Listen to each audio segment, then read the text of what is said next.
또 약속하신 이는 미쁘시니 우리가 믿는 도리의 소망을 움직이지 말고 굳게 잡아 서로를 돌아보아 사랑과 선행을 격려하며 모이기를 패하는 어떤 사람들의 습관과 같이 하지 말고 오직 권하여 그날이 가까움을 볼수록 더욱 그리하자. 아멘. 우리는 굉장히 지금 어려운 시기를 맞이하고 있습니다. 한국교회에 분쟁이 한번 휩쓸었었고 이제는 예배가 단절이 되는 그런 느낌을 가질 만큼 이제 2주째, 3주째 이렇게 예배를 못 드리고 있는 그런 상황입니다. 사실 예배를 못 드리고 있는 것은 아니죠. 그러나 한 마음을 가진 사람들이 한 이름으로 가진 교회들이 함께 모여서 예배드리지 못하기 때문에 우리는 그런 말들을 합니다. 이때 우리는 하나님의 음성을 잘 들어보아야 합니다. 어떤 음성이느냐? 우리가 하나님이 우리를 부르실 때 교회로 부르셨습니다. 교회라는 것은 건물을 말하는 것이 아니고 세상으로부터 구별된 예수의 피를 가른 자들, 세상으로부터 구별되어 하나님의 부르심을 입은 자들이 함께 모인 것을 교회라고 했습니다. 그래서 가장 작게는 한 가정 내에 교회가 있는 것이고요. 크게는 이 우주 전체에 예수의 피를 가진 모든 사람들이 또한 교회를 이루어가는 겁니다. 그래서 성도 여러분, 우리가 지금 이때에 어려울 때 돌아봐야 될 것은 무엇이냐면 정말 자기의 믿음의 그 신앙이 어떠한지, 특별히 주일 예배가 어떠한지, 그리고 내게 주어진 날마다 주어지는 그 날들 속에서 기도와 말씀은 어떠한지를 두루두루 살펴보는 것이 필요합니다. 우리가 게을러지거나 또 나태해지면 신앙생활에 있어서도 급격하게 영향을 받게 됩니다. 그래서 성도 여러분, 이 어려울 때에 여러분들의 신앙을 두루두루 한번 살펴보시고요. 특별히 그래서 우리가 혼자 있는 것은 위험할 수가 있습니다. 저는 지난주에 새벽에 이 시간대에 기도를 하면서 하나님께서 많은 감동을 주신 것이 있는데 그것은 무엇인가 하면 우리가 온라인 예배를 드린다 할 때에 내 혼자 예배를 드려야 되는 것이 사실 이 시기예요. 코로나19로 인하여서 확산과 또 전염이 급격한 때에 가장 좋은 것은 혼자 있는 것이 맞습니다. 격리를 스스로 하는 것이 맞겠지요. 그러나 우리 믿음에 있어서 정말 중요한 것은 내 혼자 신앙생활하는 것이 매우 어렵다는 사실입니다.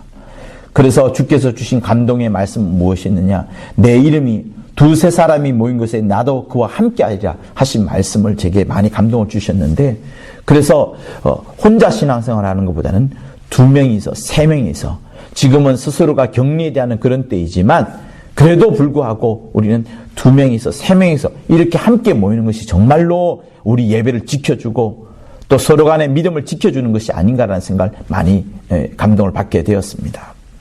또한 그뿐만 아니라 오늘 이 주어진 말씀도 있어요. 서로를 돌아보아 사랑과 선행을 격려하며. 여러분, 제가 여러분들에게 재미있는 이야기를 하나 해드릴게요. 로마 시대 때 천연두가 창궐했었습니다. 거리마다 시체들이 막 널브러져 있었죠. 그때 어떤 흑두건을 쓴 사람들이 까만 옷을 입고 밤마다 돌아다니기를 시작했어요. 그런데 아침에 일어나 보면 그 시체들이 없어지곤 했었습니다. 그래서 나중에 알고 보니까 무엇이었느냐면 그 카타콤이라는 그 지하 동굴에서 살면서 신앙을 가졌던 기독교인들이 밤에 검은 흑두건을 입고 나와서 시체를 치워주는 겁니다. 그러다 보니 병균들이 이제 사라지게 조금씩 깨끗해지니까 사라지는 역사들이 있었어요. 나중에 로마에서 이것을 알고서 기독교에 대한 마음이 굉장히 열어지는 사건들이 있습니다. 그리고 그뿐만 아닙니다. 공교롭게도 실제로 여러분 통계에 의하면 죽었던 사람들 중에 90%는 예수 믿지 않는 사람들이었고요. 10%는 예수 믿는 사람들이었습니다. 그런데 이 10%도 어떻게 했냐면 많이 접촉을 했던 사람들이 이 죽을 줄 알았는데 그것이 아니라 나이 많으신 분들 또 뭐 어떤 그런 신앙이 좀 어리거나 그랬겠죠. 어쨌든 시신을 옮기느라 수고했던 사람들은 병에 걸린 사람들이 많지 않았고 혹시 걸리더라도 죽지 않았었던 그런 역사적 기록물들이 실상은 있습니다. 그렇기 때문에 그 로마라는 그 위대한 시대 때에 장군들과 또 귀족들과 여러 권세자들에게 이 기독교가 먹혀 들어갔던 이유는 바로 그런 이유들이 있는 겁니다. 그래서 성도 여러분, 말씀드리고자 하는 것은 우리가 코로나19로부터 우리 자신을 지켜내야 되는 것도 있지만 지금 이 시대는 과거에 그 역병이 돌 때 천연두가 돌고 또 패스트가 돌고 할 그 흑사병이 돌고 할 때 그때와 사실 비슷하거나 조금 못할 수 있습니다. 그때도 예수 믿는 사람들은 두루두루 돌아다니면서 음식을 갖다 주고 또 시신을 치우고 여러 돕는 일들을 해오곤 했었습니다. 그래서 성도 여러분, 우리가 그냥 집안에만 있어야 될 것도 있으면서 자기 신앙을 지켜나가는 거 또 기도하고 말씀 보는 것도 매우 중요합니다. 그러나 좀 더 기도하여 보면 하나님께서 우리 마음을 움직여 주시기도 하는 거예요. 우리나라에 콜레라가 창궐했을 때 세문안 교회에서 수많은 자원봉사자 행렬들이 있었습니다. 그래서 그 종로 일대에 많은 사람들이 예수 믿는 그런 역사들도 우리는 기록하고 있거든요. 지금은 코로나19에 대해서 의료진 외에는 봉사를 할 수가 없습니다. 검체를 할 수가 없게 돼 있죠. 한의사도요. 그러나 여러분, 우리가 마음을 품고 하고자 한다면 여러 가지 일들을 할 수 있는 그런 상황들입니다. 내가 대구나 어떤 재난지역에 가지 않는다 할지라도 두루두루 내 주변에 있는 사람들을 살펴보고 돌아봐주는 것들이 정말로 필요합니다. 그런 시대로 그런 부르심을 하나님의 목소리를 여러분은 듣고 계시지 않습니까? 자, 그래서 성도 여러분, 우리에게 있어서 이렇게 사회적 격리라는 단어가 이제 유행하고 있어요. 서로 간에 서로가 거리를 멀리하자. 일단 만나지는 말자. 그렇게 되죠. 근데 이런 시간들이 계속 짙어지게 되면 우리는 점점 사람들과의 만남은 멀어질 수밖에 없게 되고 사람 만나는 것을 두려워하게 되는 그런 시대로 흘러갈 수 있게 됩니다. 그러나 여러분, 하나님께서 우리에게 무엇을 원하실까요? 코로나19를 통하여서 우리가 경험할 수 있는 것은 오히려 주일 성수가 정말로 중요한 것이구나. 주일 성수를 온전히 하는 방법은 무엇인가라는 것에 대해서 여러분 생각해 보지 않았습니까?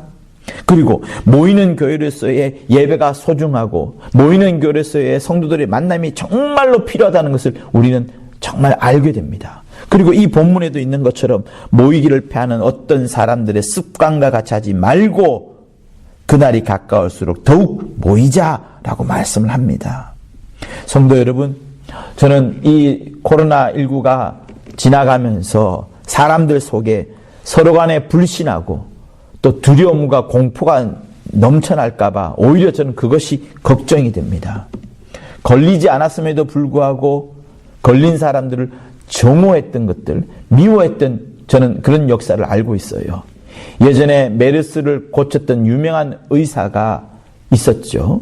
근데 그 의사의 아들이 학생인데 학교 관료하니까 학교에서 들어오지 말라고 했다는 겁니다. 아버지가 메르스를 다루는 의사였으니까 혹시나 병원균이 자식이 있을까 봐 통근을 못하고 했던 그런 안타까운 일들이 있었습니다. 여러분, 우리가 병자라고 하여서 병을 가진 사람으로 하여서 그를 격리하고 그를 좀 사람들로부터 좀 배제시키는 것들은 필요합니다. 면역학적으로요. 그러나 우리의 마음만큼은 그들을 정오하거나 미워해서는 안 될 것입니다. 그래서 이 코로나19가 있으면서 또 앞으로의 더 큰 질병들도 유행하게 될 것인데 우리 안에서 서로를 불신하고 또 정오하고 배제하고 차별하는 이런 것들이 언제든지 사회와 교회에서 일어날 수 있는 것을 우리는 어렴풋이 느끼게 됩니다. 그러므로 여러분, 우리의 심령 속에 서로를 돌아보는 것, 서로를 사랑하는 것, 다른 사람이 착한 일한 것에 대해서 격려하여 주는 것, 그리고 나도 선행을 하는 것, 이런 것들이 정말 어려울 때 필요한 것입니다. 이런 것만 잘하여도 오히려 우리는 복음 전도에 귀한 일을 또한 할 수 있을 것이고 앞으로도 복음 전도에 좋은 영향을 미칠 수 있게 되는 겁니다. 그래서 다시 한번 우리 이 말씀 속으로 들어가 봅시다. 약속하신 이는 미쁘시니 우리가 믿는 도리의 소망을 움직이지 말고 굳게 잡자. 여러분이 갖고 있는 믿음을 굳게 잡으세요. 하늘의 소망을 굳게 잡으세요. 그리고 이제는 서로가 성도들 사이에 서로를 돌아보고 사랑하고 아끼고 선행을 서로 막 베풀어가고, 그리고 우리는 어쨌든 모이기를 힘쓸래 하고요. 많이 모이는 것이 위험하다 하면 두세 사람이라도 모여서 기도하고 축복하고 찾아가지고 하는 이런 것들이 필요합니다. 건강한 사람들이야 상관이 없겠지만 평소에 복지사에 도움을 받던 자들, 어르신들은 정말 사람들의 손길이 지금 필요할 때가 바로 이때인 겁니다. 그래서 성도 여러분, 이 밤 기도할 때에 이 말씀대로 우리는 믿음을 굳게 잡고 서로를 돌아보고 사랑하고 선행하고 모이기를 힘쓰시는 여러분 되실 것을 예수 이름으로 부탁을 드립니다.